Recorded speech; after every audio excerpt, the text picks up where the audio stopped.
Père et du Fils et du Saint-Esprit. Amen. Grande joie d'être là avec toi en ce dimanche 14 avril. Jour de fête, jour de joie, car Jésus est là avec nous.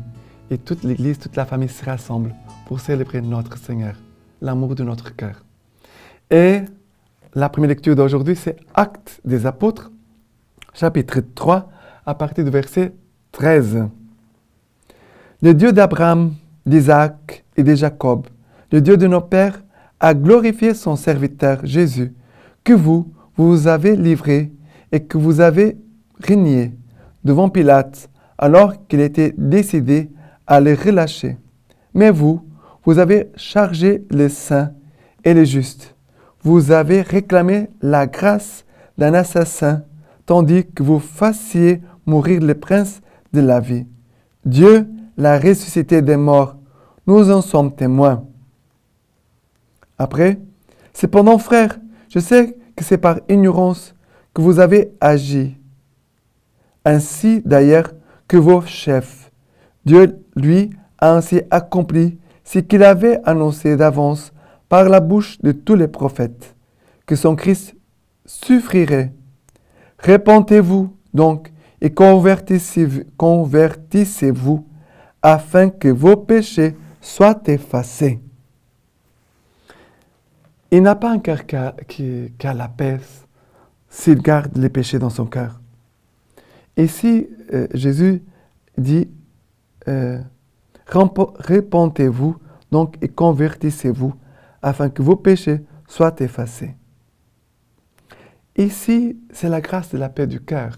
Quand il a les repentir, quand il a un désir de conversion, même une démarche de conversion, et que nos péchés ont été effacés. Ça veut dire qu'ils ont été pardonnés. Jésus ici parle de cette paix, de cette liberté intérieure. Quand il a quelque chose de l'ordre du péché, du mal en nous, il a comme un poids, une accusation, et il a quelque chose qui est difficile pour nous à vivre.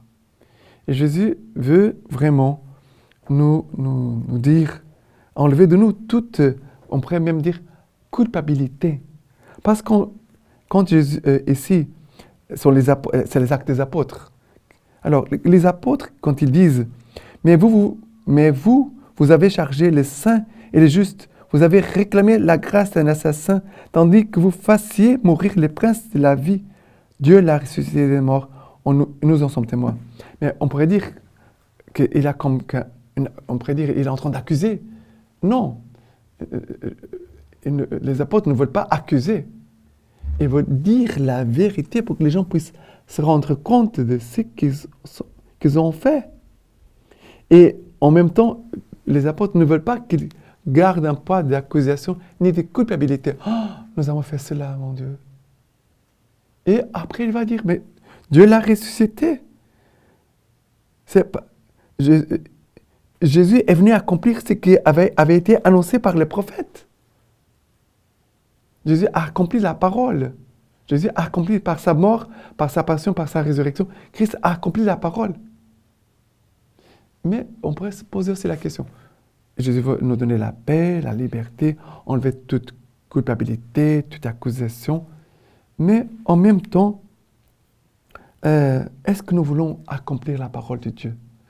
De la même façon que le Christ a voulu accomplir la parole de Dieu, est-ce que nous voulons vraiment accomplir la parole de Dieu dans notre vie? C'est une question que je te laisse pour prier, d'accord? Maintenant, on avance vers les psaumes.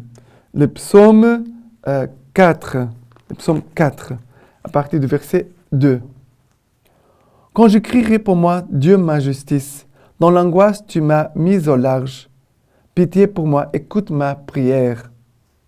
Sachez que le Seigneur, mes à part sont fidèles. Le Seigneur écoute quand je crie vers lui. Beaucoup disent, qui nous fera voir le bonheur? Fais lever sur nous, Seigneur, la lumière de ta face. En paix, tout aussitôt, je me couche et m'endors. C'est toi, Seigneur, qui m'établis à part en sûreté. Ici, c'est l'expérience de l'homme qui est sauvé, de l'homme qui est pardonné de ses péchés. Dans l'angoisse, tu m'as mis au large. Pitié pour moi, écoute ma prière. Après, Sachez que le Seigneur a mis à part son fidèle. Le Seigneur écoute quand je crie vers lui. Ici, c'est la prière. C'est la prière ici. Le Seigneur écoute quand je crie vers lui. Je ne parle pas au vent, je ne parle pas au néant, au vide. Je parle à Dieu qui m'écoute. Après, beaucoup disent qu'il nous fera voir le bonheur. Fais lever sur nous, Seigneur, la lumière de ta face. Les gens autour disent, qui nous fera voir le bonheur? Est-ce qu'il y a un bonheur? Et réponse, fais lever sur nous, Seigneur, la lumière de ta face. Ne permets pas qu'on reste dans les ténèbres, dans l'obscurité, dans l'ignorance, dans le manque de foi. C'est toi, Seigneur, qui m'établis à part en sûreté. L'homme qui expérimente Jésus ressuscité, il vit cette force, cette assurance intérieure. D'accord? Et maintenant, la deuxième lecture d'aujourd'hui, c'est 1 Jean, chapitre 2, à partir du verset 1. Petits enfants, je vous écris ceci pour que vous ne péchiez pas. Mais si quelqu'un vient à pécher, nous avons comme avocat auprès du Père Jésus-Christ le juste. C'est lui qui est victime de propitiation pour nos péchés. Non seulement pas pour les nôtres, mais aussi pour ceux du monde entier. À ceci, nous savons que nous les connaissions si nous gardons ses commandements. Qui dit « je les connais » alors qu'il ne garde pas ses commandements est un menteur, et la vérité n'est pas en lui. Mais celui qui garde sa parole, c'est en lui vraiment que l'amour de Dieu est accompli. Alors, Jésus parle avec tendresse. Petits enfants, je vous écris ceci pour que vous sachiez, pour que vous ne péchiez pas. C'est Jésus qui parle. Ne péchez pas. Mais si quelqu'un veut à pécher, nous avons un avocat auprès du Père, Jésus-Christ, le juste. Jésus, notre avocat. C'est beau.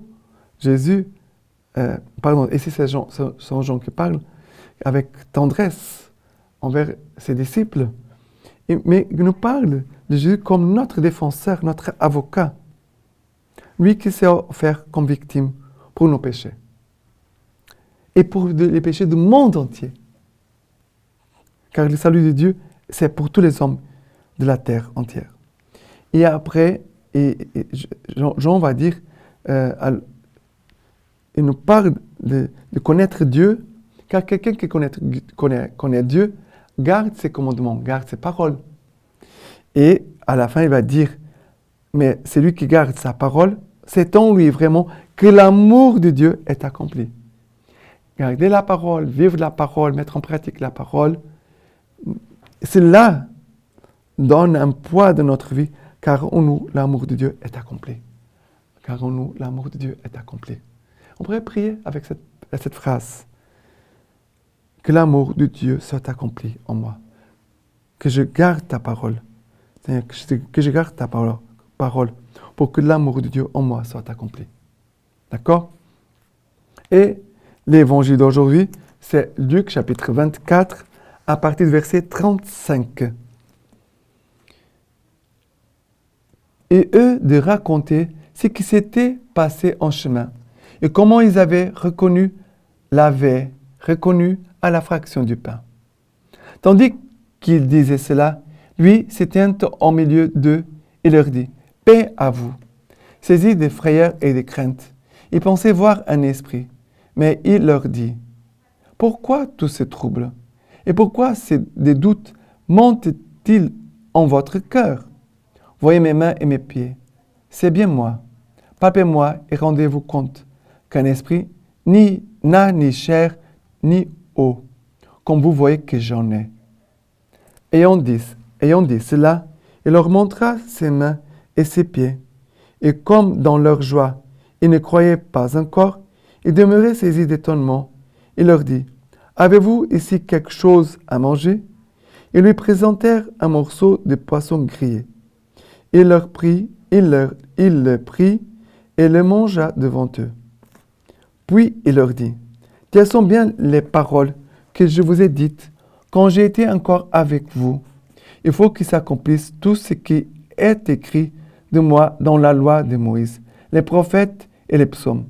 Alors il leur ouvrit l'esprit à l'intelligence des Écritures.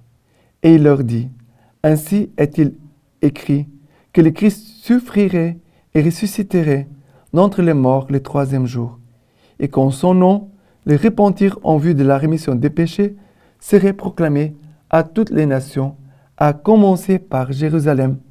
De cela, vous êtes témoins. De cela, vous êtes témoins. Le but de tout ce que Jésus fait et nous communique, c'est pour faire de nous témoins. Alors, ici, Jésus, qui ressuscité, arrive au milieu de ses disciples. Jésus dit, paix à vous, paix à vous. Jésus ressuscité veut toujours nous accorder sa paix. Jésus ressuscité veut aussi visiter ce qui en toi est troublé, ce qui en toi est dans le doute, ce qui en toi est angoissé.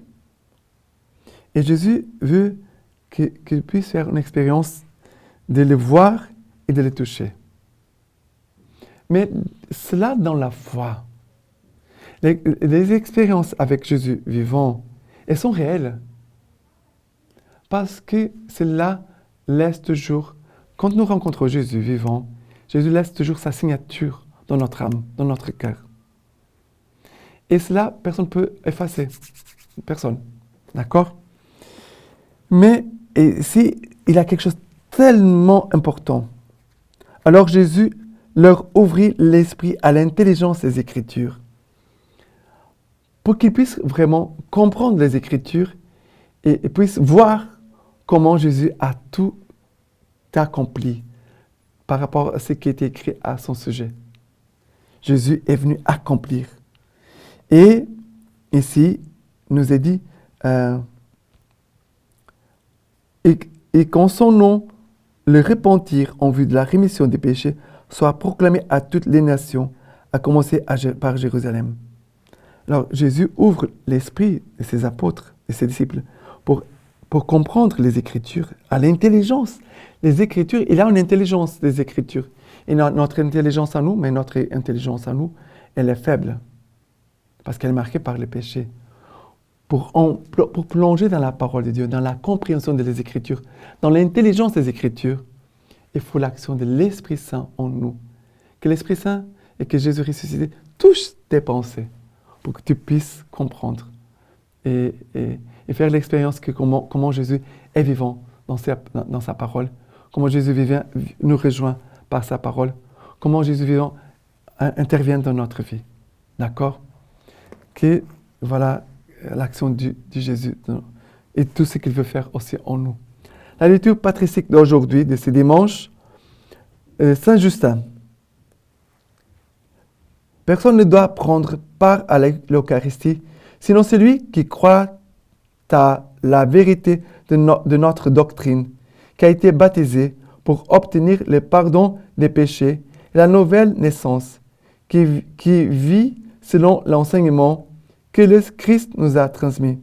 Car nous ne prenons pas l'Eucharistie comme un pain ordinaire ou une boisson ordinaire, de même que Jésus-Christ notre Sauveur, en s'incarnant par la parole de Dieu, a pris chair et sang pour notre salut.